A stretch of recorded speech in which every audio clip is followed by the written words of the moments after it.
சாதி ஆதிக்கத்தை எதிர்த்து போராடி களப்பலி ஆனவர் தியாகி இம்மானுவேல் சேகரனார். அவருடைய நினைவு நாளில் அவருடைய ஈகத்தை நினைவு கூர்ந்து நெஞ்சிலே இருத்தி நன்றி பெருக்கோடு அவருக்கு எமது செம்மாந்த வீர வணக்கத்தை செலுத்துகிறோம். ஆதிக்க சாதிவரிக்கு அவர் பலியாகி 5-10 ஆண்டுகளை கடந்து 6வது பத்தாண்டையும் நிறைவு செய்ய இருக்கிறோம். 60 ஆண்டுகளை தொட்டுவிட்டது. அவர் இந்த மண்ணிலே குருதி சிந்தி உயிரிழந்து மக்களுக்காக தியாகம் செய்து, ஆனாலும் இன்னும் தென் மாவட்டங்களில் சாதிய வன்கொடுமைகள் கட்டுக்கடங்காமல் தலைவிரித்தாடும் அவலம் நீடிக்கிறது. அண்மையிலே வெளியான புள்ளி விவரத்தின்படி மதுரை மாவட்டம் தமிழ்நாட்டிலேயே சாதிய வன்கொடுமைகள் அதிகம் நடக்கிற ஒரு மாவட்டமாக அறிவிக்கப்பட்டிருக்கிறது. ஒப்பீட்டளவிலே தென் மாவட்டங்களில் மதுரை, திருநெல்வேலி, ராமநாதபுரம், தூத்துக்குடி என்று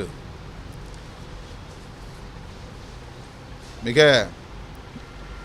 கடுமையான அளவிலே சாதி ஒடுக்குமுறைகள் அரங்கேறி வருகின்றன, நாளுக்கு நாள் அதிகரித்து வருகின்றன. ஆணவ கொலைகளும் பெருகி வருகின்றன. வன்கொடுமை தடுப்புச் சட்டம் நடைமுறைக்கு வந்து பல 10 ஆண்டுகள் உருண்டோடிவிட்டன. ஆனாலும் கூட இந்த வன்கொடுமைகளை தடுக்க இயலவில்லை என்பது பெரும் கவலை அளிக்கிறது, அதிர்ச்சி அளிக்கிறது. இந்தியா முழுவதும் இதுதான் நிலை என்பது இன்னும் கவலை அளிக்கக்கூடியதாக உள்ளது. தேசிய அளவிலும் சரி, மாநில அளவிலும் சரி, வன்கொடுமை தடுப்புச் சட்டத்தை நடைமுறைப்படுத்துவதற்கு உரிய நடவடிக்கைகள் மேற்கொள்ளப்படவில்லை என்பதுதான் இதற்கு காரணம். எனவே தியாகி இம்மானுவேல் சேகரனின் நினைவு நாளில் தமிழ்நாடு அரசு மற்றும் இதர மாநில அரசுகளுக்கு விடுக்கிற வேண்டுகோள், புரட்சியாளர் அம்பேத்கரின் கனவை நனவாக்க வேண்டுமானால், சகோதரத்துவத்தை நிலைநாட்ட வேண்டுமானால், சமத்துவத்தை வென்றெடுக்க வேண்டுமானால் இந்த வன்கொடுமைகளை தடுத்து நிறுத்த வேண்டும். வன்கொடுமை தடுப்புச் சட்டத்தை முறையாக நடைமுறைப்படுத்த வேண்டும். ஆணவ கொலைகளை தடுப்பதற்கென்று தனி சட்டம் இயற்ற வேண்டும். சாதியின் பெயராலும் மதத்தின் பெயராலும் நடக்கிற வன்முறைகளை முன்கூட்டியே கண்டறிந்து தடுப்பதற்கு ஏதுவாக இதற்கென்று தனி உளவு பிரிவு ஒன்றை உருவாக்க வேண்டும், கண்காணிப்பு பிரிவு ஒன்றை உருவாக்க வேண்டும். அதுதான் நாம் இம்மானுவேல் சேகரனாருக்கு செலுத்துகிற உண்மையான அஞ்சலியாக இருக்கும் என்று நம்புகிறோம். இம்மானுவேல் சேகரனாருக்கு மணிமண்டபம் அமைத்திருக்கிற தமிழ்நாடு அரசுக்கு, குறிப்பாக தமிழ்நாடு முதலமைச்சர் அவர்களுக்கு விடுதலை சிறுத்தைகள் கட்சியின் சார்பில் மீண்டும் நன்றியை தெரிவிக்கிற அதே வேளையில், அவர் விரும்பிய சமத்துவ சமூகத்தை கட்டமைப்பதற்கு ஏற்ப வன்கொடுமைகளை தடுக்கும் நடவடிக்கைகளை, சட்டப்பூர்வமான நடவடிக்கைகளை உரிய அளவில் மேற்கொள்ள வேண்டும். ஆணவ கொலைகள் தடுப்புச் சட்டத்தை உடனே இயற்ற வேண்டும் என்று வலியுறுத்துகிறோம்.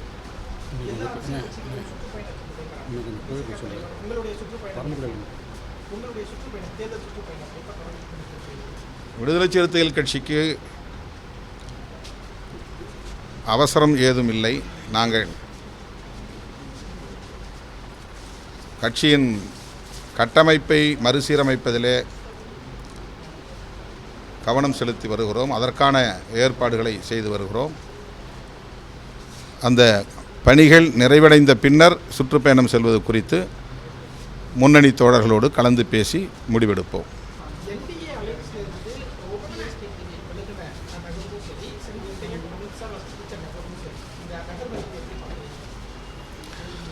அதிமுக சுதந்திரமாக செயல்படவில்லை, அவருடைய தலைவர்களும் சுதந்திரமாக இயங்க முடியவில்லை என்பதைத்தான் அறிய முடிகிறது. அதிமுகவின் மீது எந்த காழ்ப்பும் விடுதலை சிறுத்தைகள் கட்சிக்கு இல்லை. அரசியல் உள்நோக்கத்தோடும் இந்த கருத்தை நான் சொல்லவில்லை. அதிமுகவிலே ஒரு குழப்பம் நிலவுகிறது என்றால் அதற்கு முழுக்க முழுக்க பாரதிய ஜனதா கட்சி தான் காரணம் என்பதை நாட்டு மக்கள் நன்கு அறிவார்கள். சசிகலா அம்மையார் அவர்களால் செயல்பட முடியாத அளவுக்கு முடக்கப்பட்டதற்கு யார் காரணம்? ஓபிஎஸ் அவர்கள் தனிமைப்பட்டு நிற்பதற்கு யார் காரணம்? டிடிவி தினகரன் அவர்கள் தனிக்கட்சி தொடங்கி தனித்து இயங்குவதற்கு யார் காரணம்? செங்கோட்டையன் அவர்களை அதிமுக தலைமைக்கு எதிராக பேசும் அளவுக்கு உருவாக்கியது யார்? இந்த கேள்விகளுக்கெல்லாம் ஒரே பதில்தான் பாஜக. பாஜகவின் தலையீடுகளால் தான் அதிமுக இந்த நிலையை எட்டியிருக்கிறது. இதை முன்னணி தலைவர்கள் புரிந்து கொண்டால் அவர்கள் முன்னெச்சரிக்கையான சில முடிவுகளை எடுக்க முடியும். அதிமுகவையும் அவர்களால் காப்பாற்ற முடியும் என்று நான் நம்புகிறேன். பாரதிய ஜனதாவின் கலாச்சாரமே தன்னோடு இணைந்து இயங்குகிற கூட்டணி கட்சிகளை கபலீகரம் செய்வதுதான். இதுவும் நாடு அறிந்த ஒரு உண்மை. இது நல்லெண்ணத்தின் அடிப்படையில் நான் சொல்லுகிற ஒரு கருத்து. வேறு எந்த உள்நோக்கமும் கிடையாது. தமிழ்நாட்டு அரசியலில் ஒரு திராவிட இயக்கத்தை பலவீனப்படுத்திவிட்டால் அவர்கள் எதிர்பார்க்கிற அளவுக்கு பாரதிய ஜனதாவை இங்கே வளர்த்துவிட முடியும் என்று நம்புகிறார்கள். இந்த உத்தியை புரிந்து கொண்டு அல்லது சூழ்ச்சியை புரிந்து கொண்டு அதிமுக முன்னணி தலைவர்கள் செயல்படுவது நல்லது.